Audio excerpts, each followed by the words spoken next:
I'm Nathan Jeffers, and today we're going to talk about the simplest way for you to start editing in Adobe Premiere CC. I've transferred all of my footage from my camera to a footage folder in my Editing Basics project here. It's sitting in this folder, and we're going to open up Adobe Premiere. Now that Premiere has loaded to this splash screen, I'm just going to click on the New Project button, and I'm going to title this Editing Basics. And I'm going to save this project in the project files folder of my Editing Basics project that's on the desktop.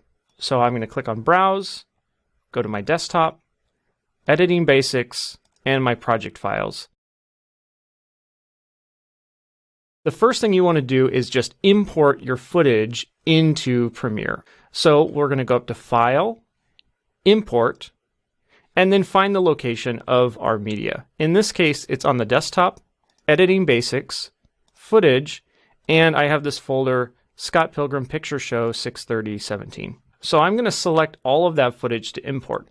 I'll select the first one, scroll all the way down to the last video clip, hold down Shift, and click on the last one. That will select all the footage, and I hit Import. Now it's going to import all that footage for me.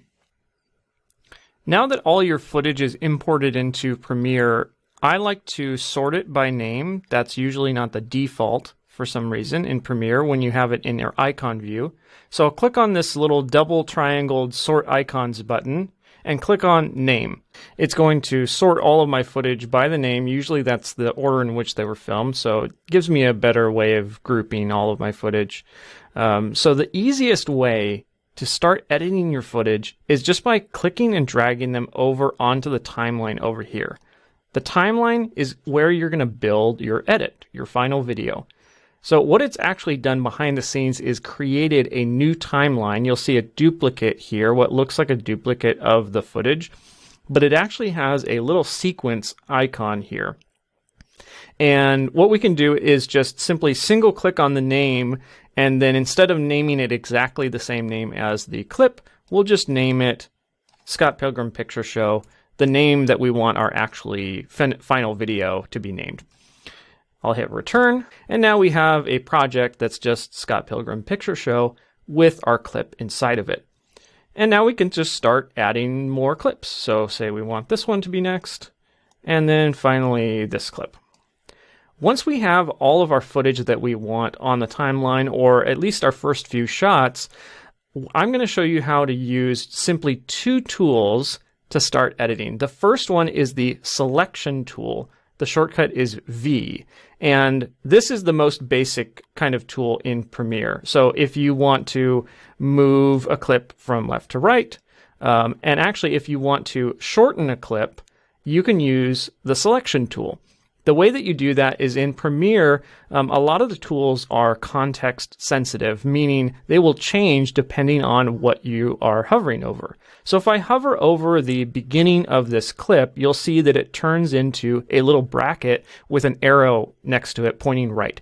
That means I'm able to start trimming the beginning of this clip. So I can click and drag to the right, and now I am trimming the beginning of this clip. Maybe I want to trim it to the beginning of the shot where there's a little bit of movement. And you see I even get a little bit of a preview of where that shot is going to start. I can move my playhead over, and sure enough, that's where that shot starts. I can play, and maybe I want the shot to stop right there. I can actually hover over using the selection tool to the end of the clip and do the same thing, trim the end of the clip all the way to where my playhead is stopped. Now I have a single clip that's exactly the length that I want, and I can move it into place. The other way to make cuts in the timeline is to use the razor tool, shortcut C. So if I have a shot that I want to cut the beginning and end of in the middle here, say I have a pan down shot to the location of the building, I can make a cut where I want the footage to begin and end. So if I want it to begin at the sky here, I will make a cut simply by single clicking on the footage, and that's made a cut. and I'll press play to the end, and that seems good. And I'm going to make another cut. Now I'm going to switch over to my selection tool using the V shortcut, select all the footage that I don't want, and hit delete. Now I can even select the space that I don't want here on the timeline and hit delete. I can even select space between clips and hit delete. That'll make sure that there's no black frames between clips. Let's quickly even edit this clip using just the selection tool as well. And we are going to set our in and out points here and move this over. So now that's the simplest way to start editing. We've imported our footage onto the hard drive from our camera. We've opened up Premiere, saved the project. We've imported our footage into the project, put our clips into the timeline, and just using the selection and razor tool, we've started to make our first edit. This method is really great for quick and basic projects, but if you're doing something larger, you might want to consider this other method of editing, opening footage in the source monitor and selecting from there. So the way that we start editing that way is we will double click on a piece of footage, and that will open that footage into the source monitor. Now I'm going to do a longer video that goes over the basics of the interface, but to quickly go over it, we have our source monitor that's tied to our footage down here, and we have our program monitor that's tied to our playhead over here on our timeline. Think of the playhead as a little eyeball that's looking straight down, and whatever it sees is going to show up in the program monitor. So if I hover over this clip, this piece of footage, that frame, is going to show up in the program monitor. Opening footage up in the source monitor allows us to select exactly the point that we want and import only that part of the footage into our timeline. So let's play through this shot and find what we want.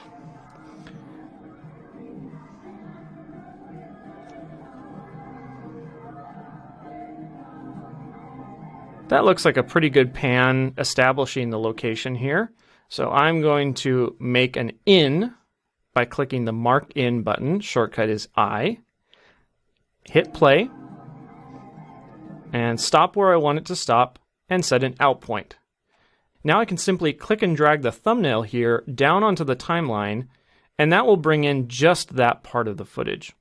This is a lot cleaner way of editing rather than just dragging everything onto the timeline, but it does take a little bit more time. Some things to keep in mind is that when you create your first sequence, when you drag over your clip to the empty sequence over here, it actually creates a sequence with the same settings as your original footage. So if you use two different types of cameras that maybe are at different settings, you will want to be aware of that. If a piece of footage is a lot smaller or different resolution, it will look different and you'll have to respond to that accordingly.